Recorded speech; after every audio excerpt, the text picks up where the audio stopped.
Right, so hello and welcome back to Books and Things, and welcome to another video, and welcome to the next instalment in my guide to Victorian authors. Today we're going to be talking about Victorian authors from Rudyard Kipling to William Morris and plenty of authors in between.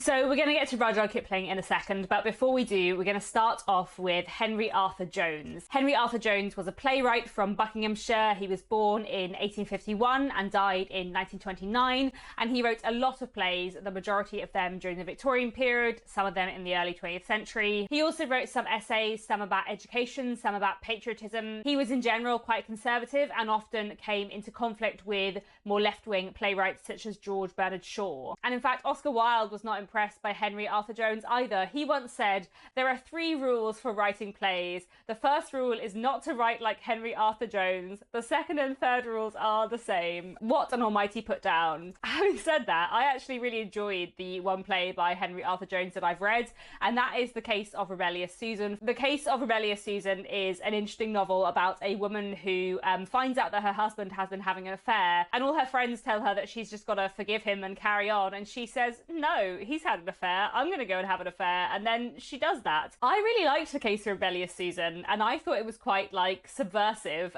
which is quite interesting considering Henry Arthur Jones is kind of known more for being a conservative writer, but I found The Case of Rebellious Susan quite rebellious. I would like to read more by him anyway. I'd be interested to read his play Saints and Sinners from 1884, which was apparently relatively controversial at the time, and I'd be also interested to read his melodrama The Silver King, because I do enjoy a bit of Victorian melodrama. It's always very silly and fun. Our next author is Charles Kingsley, who was born in Devon in 1819 and died in 1875. He was a clergyman, a writer and a social reformer involved in the Christian socialist movement. He wrote many novels, several of them works of children's literature, although some were social critique novels for adults. The only thing I've read by him is his most famous novel, The Water Babies from 1863, but although I have read it, I don't remember it at all. I read it when I was probably about 10.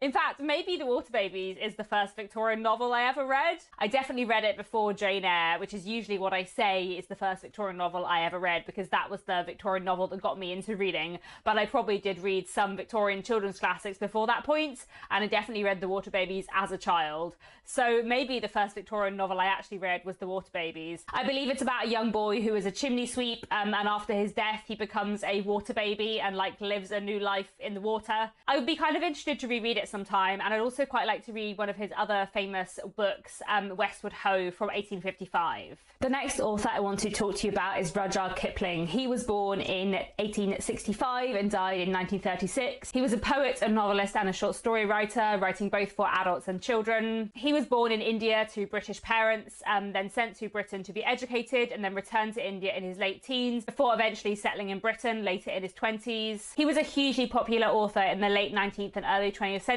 but Kipling is definitely one of many Victorian authors with a complicated legacy. In his day, he was considered the poet of the empire, and his works are deeply imperialist. There is no denying that there is quite a lot of racism within Kipling's work, and especially if you read some of his poetry, such as a poem like The White Man's Burden. Kipling is a complicated one because his works are both pro-imperialist in a lot of ways, but also at times critical of imperialism or certain elements of imperialism. And you can also see within a lot of his work a massive love of India, but it is a love that is kind of inherently patronizing. I do think his work is worth reading, but it is worth going into his literature with that context in mind. Kipling wrote a lot over the course of his life. He wrote many novels, many short stories, a lot of poems. His best known fiction is probably the fiction he wrote for children, including The Jungle Book from 1894, which is a collection of short stories, and one of those stories was the inspiration for the Disney film The Jungle Book, and also his collection Just So Stories for Little Children from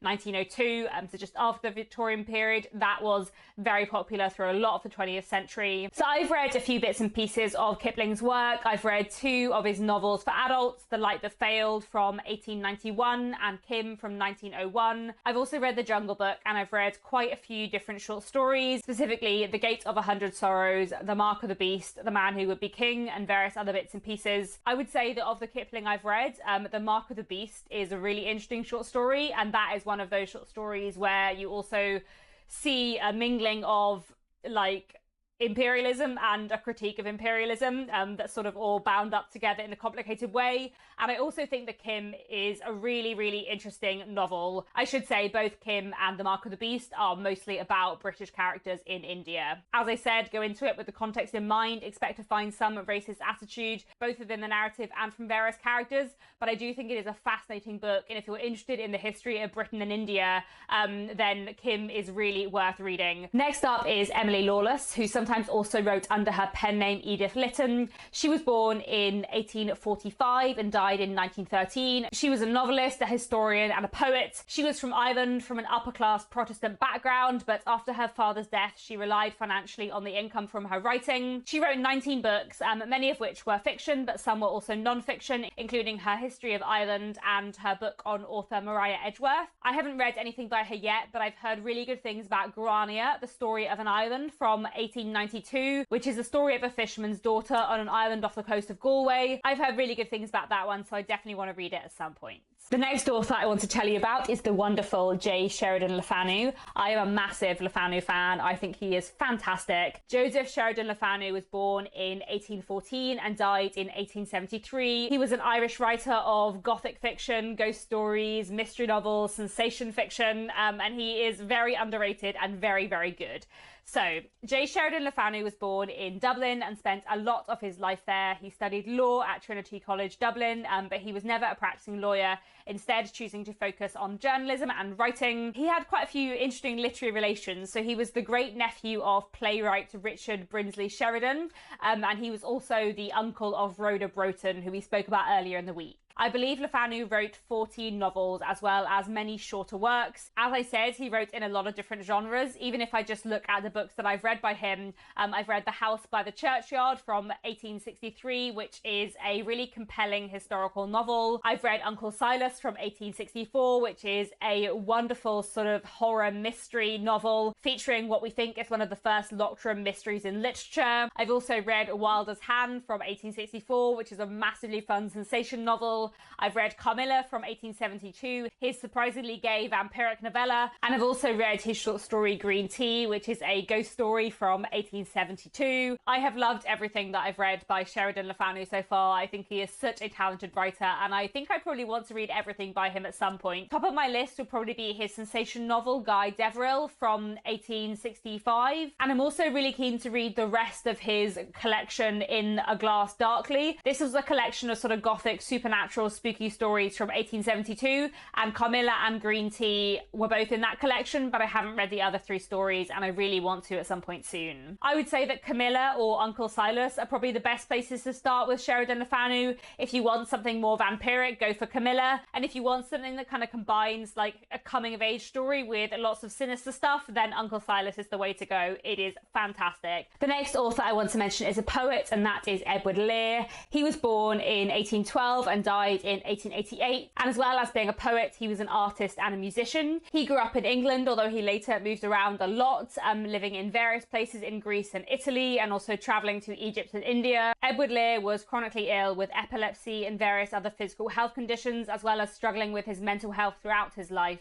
There's been some speculation that Edward Lear may have been bisexual. We know that he was in love with an older woman who he proposed to twice, and she twice refused him, and he also had a very complicated, passionate friendship with a man called Franklin Lushington, who we think he was probably kind of in unrequited love with. But in the end, Edward Lear seemed to give up on romance and settle down with his cat named Foss. As a writer, Edward Lear is best known for his nonsense poetry and also for his limericks. He's one of the writers who kind of popularised the limerick as a form. However, he also wrote some non-fiction travel writing, and he also set some of Tennyson's poems to music and wrote some nonsense prose for children as well. In general, I really like Edward Lear. I think his poetry is really fun. His most famous poem is The Owl and the Pussycat, which you've probably heard. I have this little Penguin Black classic here of his nonsense verse, which I really enjoyed. I think this is a really good place to start with his poetry. In general, it's really, really fun. It's very silly and nonsensical, but that is the point, and I really enjoy it. Our next author is Vernon Lee. Vernon Lee was born under the name Violet Paget in 1856 and died in 1935. Vernon Lee was sort of more than a pseudonym, I would say, and it was a name that was used by her through a lot of her life, not just for her writing. I'm using she, her pronouns for Vernon Lee because that is what most literary critics do. But there has also been quite a lot of speculation and suggestion that if Vernon Lee were alive today, she might have understood herself as trans or non-binary. Vernon Lee was born in France to British parents. A lot of her literary career was carried out in London, but she actually spent a lot of her life traveling around various places in continental Europe. She is sometimes considered to be one of the New Woman writers, and she was definitely part of the aesthetic movement. She also had several relationships with women, most notably Amy Levy, who we're going to be talking about next. Vernon Lee was also friends with Henry James and kind of moved in broad literary circles. Vernon Lee wrote several novels and many short stories, several of which are ghost stories. She also wrote some non-fiction, often essays on travel and art. I have been meaning to read something by Vernon Lee for ages and ages. Miss Brown from 1884 has been on my TBR for so long, and I really need to read it. It's meant to be a kind of New Woman novel influenced by the aesthetic movement, so that sounds great. And I'd also love to read Hauntings from 1890, which is Vernon Lee's collection of ghost stories. I feel like that would be really interesting too. As I said, our next author is Amy Levy. She was born in 1861 and died in 1889. She was an essayist, a poet and a novelist from London, and she was also one of the first Jewish women to attend Cambridge University. She wrote for several newspapers and journals, including the Jewish Chronicle and Oscar Wilde's magazine, The Woman's World. Amy Levy was almost certainly queer in some way. As I said, we're pretty certain that she had a relationship with Vernon Lee. Levy suffered from depression throughout her life, and she very sadly committed suicide at the age of 27.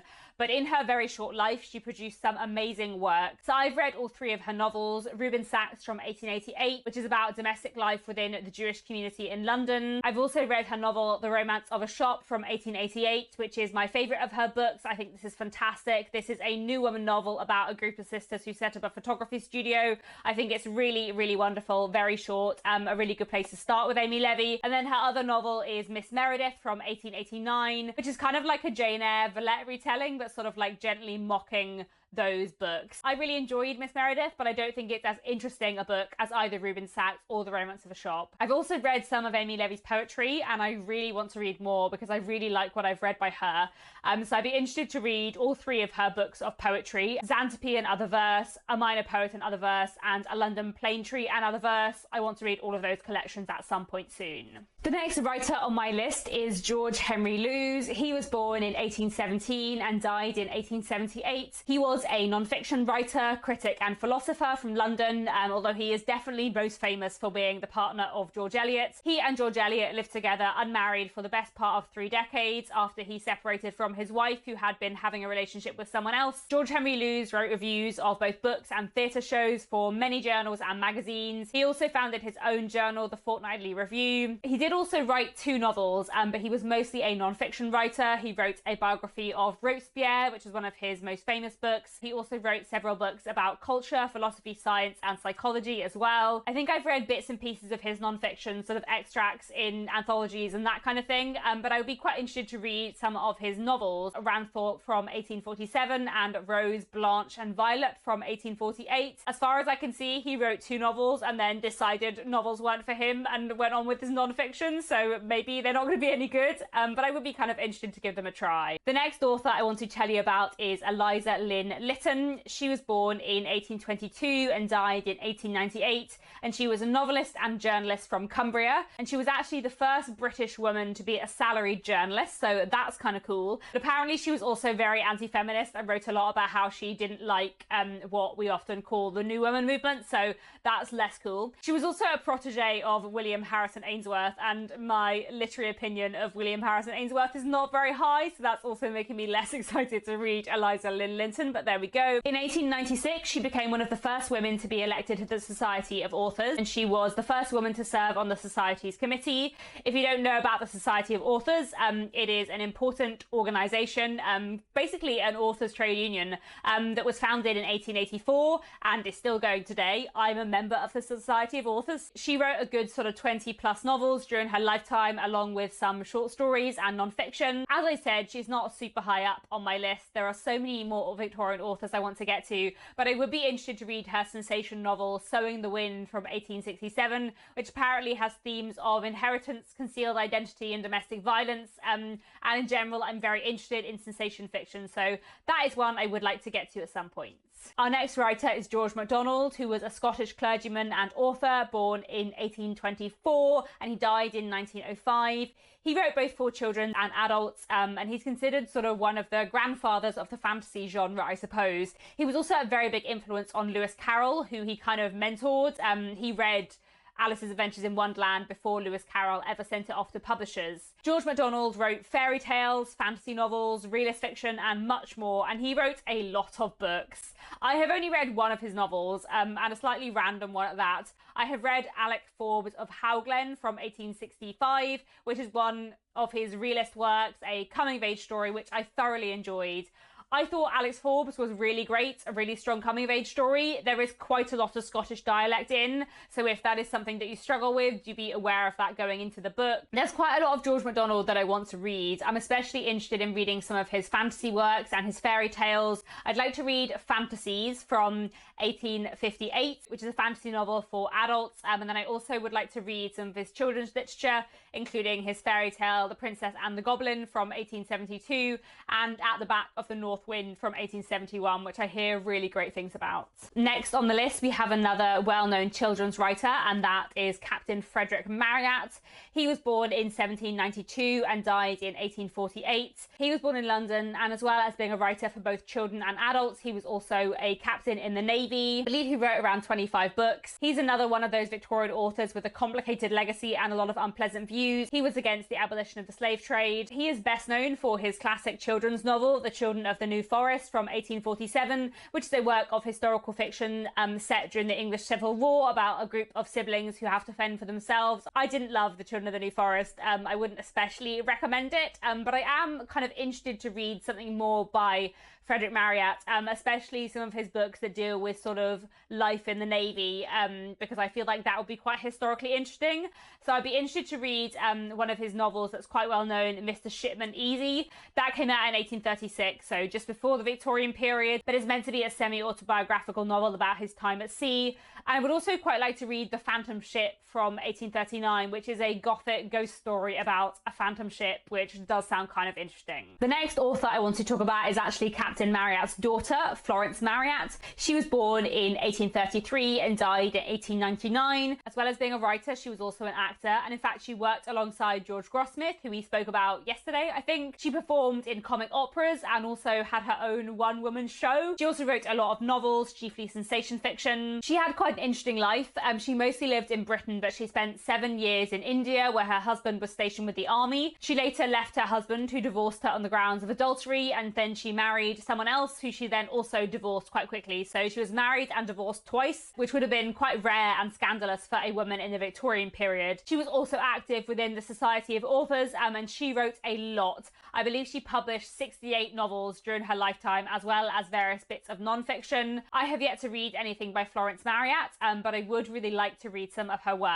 I am especially interested, but slightly wary, to read her novel The Blood of the Vampire, partly because I've become kind of interested in vampires within Victorian literature, but also because the main character is half Jamaican, half British, and characters of colour as protagonists in Victorian literature aren't hugely common. I don't know how sensitively that would be handled, no idea how similar her views were to her father's, but I am kind of intrigued. Our next author is Richard Marsh, which is the pseudonym of Richard Bernard Heldman. He was born in London in 1857 and died in 1915, and he was a novelist active in the late Victorian period and early Edwardian period, best known for his supernatural work. He wrote a good sort of 30 or so novels, of which I have read one, and that is The Beetle. The Beetle is a really great supernatural horror novel from 1897. It came out the same year as Dracula, Dracula, but outsold Dracula 6 times over. Personally, I think The Beetle is a much stronger novel than Dracula. I think it is really, really intriguing.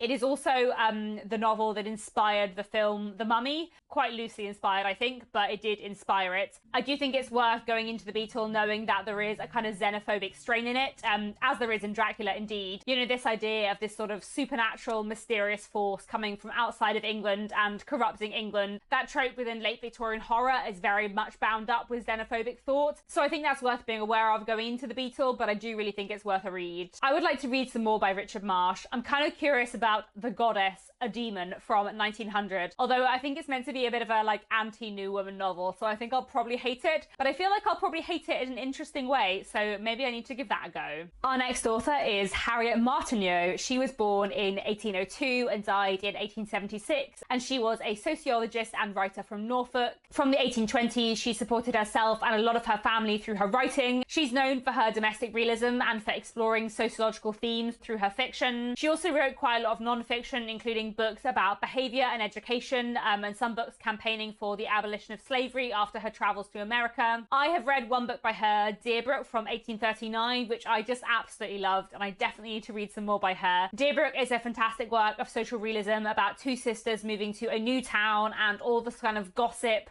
and drama of this new town. It's so well drawn. I really need to read some more by Harriet Martineau, and the 2 books of hers that I am most excited to read, I think, are probably her non-fiction work, Life in the Sick Room, Essays by an Invalid from 1844, in which she wrote about her struggles with chronic illness. I feel like that'll be a really, really interesting thing to read. And then I'd really like to read The Hour and the Man from 1841, which is a historical novel about the Haitian Revolution, which is a very unusual topic for a Victorian novel. I feel like that's going to be a complicated one, and there is a chance it's going to have a lot of racist attitudes within it. But Harriet Martineau is a really like sensitive, complicated author, so I have like higher hopes for it than if that topic had been handled by another author. Our next author is Helen Mathers, which was the pseudonym of Ellen Buckingham Matthews. She was born in 1849 and died in 1920, and she was a novelist from Somerset known for her sentimental rural romances. She was pretty successful in her day and was very, very prolific. I think she wrote about 40 novels,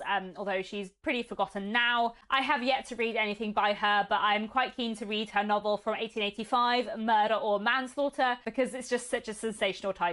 The next author I want to tell you about is Henry Mayhew. Henry Mayhew was born in 1812 and died in 1887, and he was a social researcher, journalist, and advocate for social reform. He was the 13th of 17 children, which is quite a startling fact. And he sort of dabbled in various careers, including the Navy and the law, before becoming a journalist. He was a very successful journalist and was one of the co-founders of the satirical magazine Punch in 1841, as well as being involved in the founding of 2 other journals, Figaro in London and The Thief. He's best known for his book London Labour and the London Poor, which was a sort of massive survey of the poor of London, including a lot of first-hand accounts and testimonies from the people he spoke to. London Labour and the London Poor was a really influential work within the Victorian period, and it influenced a lot of authors such as Dickens in the way they depict poverty within their books. As you can see, I am about halfway through London Labour and the London Poor at the moment. It is really, really interesting. It's quite dense, so I've been reading it slowly over a long period of time, but I do think it's worth a read. If you don't feel up for trying the whole thing, there is also a little Penguin Black Classic collection of extracts from Henry Mayhew's London Labour and the London Poor. This is called Of Street Piemen, and this is worth a try as well. The next author I want to tell you about today is George Meredith. George Meredith was born in Hampshire in 1828 and died in 1909. He was a novelist and a poet, and although he is better known today for his novels, his poetry was very successful in his time, especially his sequence of 50 poems, Modern Love, which was very highly regarded in the Victorian period. He began his career with poetry, publishing his first volume of poems in 1851, and his first novel was published 5 years later. George Eliot was apparently a big fan of George Meredith and reviewed his books very positively, and he also had a lot of other literary friends of the Victorian era, including Robert Louis Stevenson, George Gissing, and many more. He wrote 19 novels over the course of his career, as well as many poetry collections, and I have read a few things by him. So I've read his collection Modern Love and Other Poems from 1862, which I really enjoyed, but not as much as his novels. And then I've also read The Ordeal Ordeal of Richard Featherall from 1859, and also The Egoist from 1879. Now, The Egoist is, from what I have read so far, and from what I've read of like Victorian literature in general, The Egoist is George Meredith's masterpiece. It is fantastic. It is so good and so wonderful and fascinating. It is a tale of a young couple who become engaged, and then the woman realizes that she doesn't really want to marry this man, and this quite lengthy book is all about her trying to extract herself from this engagement and how difficult it is because of gender power dynamics, and it's so good.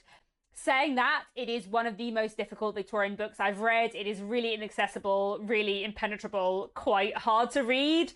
It is so good and so worth it, but it isn't necessarily one for beginners of Victorian literature. And I would say that if you're looking for somewhere to start with George Meredith, then I found The Ordeal of Richard Featherall an easier read. I am really keen to read some more by him because I really like his work from what I've read so far. Top of my list is his New Woman novel, Diana of the Crossways, which is a novel about a real-life figure. I really hope I manage to get to that soon, and I definitely want to read more by him in the future. The next writer on my list is John Stuart Mill, who was born in 1806 and died in 1873. He was a writer, a philosopher, and a social critic, and he wrote a lot of very interesting non-fiction, advocating for women's suffrage and women's rights, discussing politics, and promoting the theory of utilitarianism. He was married to another non-fiction writer, Harriet Mill, who we're going to talk about once we get to the letter T. They're quite an interesting couple, and they clearly had a sort of huge intellectual respect for each other's ideas. John Stuart Mill is a really interesting writer and thinker. I have read bits and pieces of his non-fiction writing, mostly when I was studying Victorian social history at university. His ideas are quite sort of varied in terms of how we'd view them today. He was fairly ahead of his time on women's rights, and he was very anti-slavery, but he was in general fairly in favour of imperialism, although he was critical of certain policies. And although he wanted to extend the voting franchise to middle and upper class women, he didn't agree with giving the vote to all men and women. So quite an interesting mix of views. His two most significant books, I would say, are probably On Liberty from 1859 and The Subjection of Women from 1869. Our next author is George Moore, who was born in 1852 and died in 1933. He was an Irish novelist from County Mayo, born into a wealthy Roman Catholic family. He was a realist writer, really influenced by French writers like Émile Zola, after spending some time studying painting in France, and he in his turn was very influential apparently to James Joyce, although I think George Moore's writing is a lot more enjoyable than James Joyce's. He lived chiefly in Dublin and London, and he wrote 12 novels during the Victorian period and continued to write into the 20th century. He was quite a controversial figure at the time. He often kind of like pushed the boundaries on the themes and subjects he was writing about. He often wrote about things which were considered taboo or inappropriate at the time, and a lot of circulating libraries like refused to stock his books because they considered them immoral. So I have read a few of his books. I've read Drama in Muslin from 1886, which is a fantastic story. Drama in Muslin is set in Dublin and the surrounding countryside, and it's a story of two sisters. And I can definitely see from Drama in Muslin why George Moore was considered such a scandalous writer. There is one side character who is a young woman who is definitely in love with another woman. It's really clear, it's not just subtext. And there's also another side character who is a young upper class woman having a sexual relationship with a man outside of marriage. I've also read his novel Esther Waters from 1894, which is a really interesting novel about a servant who has a child outside of marriage and about her efforts to support herself and her child. It's a really interesting novel, though I didn't love it as much as Drama in Muslin. The only other thing I've read by George Moore is not from the Victorian period. It's a long short story from 1918 called Albert Nobbs. The short story Albert Nobbs contains what is arguably one of the earliest depictions of a trans character within English literature, and it is a really interesting read. I really want to read more by George Moore because it's been quite a while since I read one of his books. I think top of my list are probably his novels A Modern Lover and A Mama's Wife, both of which were, again, pretty scandalous when they were published. The next person I want to tell you about is William Morris. He was born in 1834 and died in 1896, known for being a key figure in the arts and craft movement, and well remembered for his amazing designs for textiles, wallpaper, stained glass windows, and various other things. His company, Morrison Co., was founded in 1861 and continued after his death until the 1940s. And you will have seen his designs around. They are absolutely beautiful. I'm a massive fan of William Morris's designs. I think they are some of the loveliest works of art that have ever been produced. He was a hugely significant designer, but he was also a writer. He wrote poetry, novels, and non-fiction, and also did some translation. So I have read his novel News from Nowhere, which is a fascinating socialist utopian novel. It's one of those Victorian sort of science fiction novels that doesn't have much plot, but it is a really, really interesting read.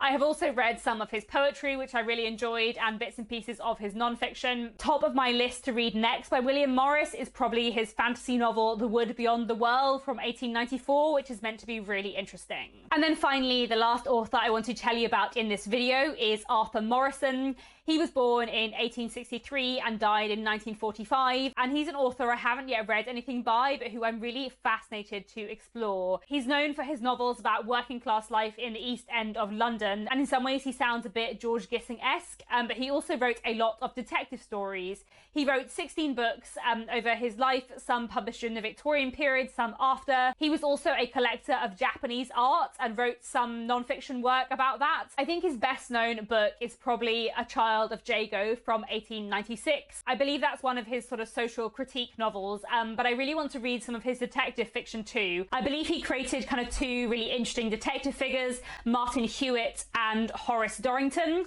One critic said that Martin Hewitt is a low-key, realistic, lower-class answer to Sherlock Holmes. Doesn't that sound fascinating? There we go. Those are all the authors I want to tell you about today. Do come back tomorrow, where we're going to be talking about many more Victorian authors, from Margaret Oliphant to Robert Louis Stevenson and many people in between. We're going to be talking about Ouida, Arthur Wynne Pinheiro, Alan Raine, Charlotte Riddell, Christina Rossetti, John Ruskin, George Bernard Shaw. We have many more exciting authors to cover tomorrow, so do please come back. Do let me know down in the comments if you've read any of these authors and what you thought of them. Thanks so much for watching, and I'll be back tomorrow with another bookish video.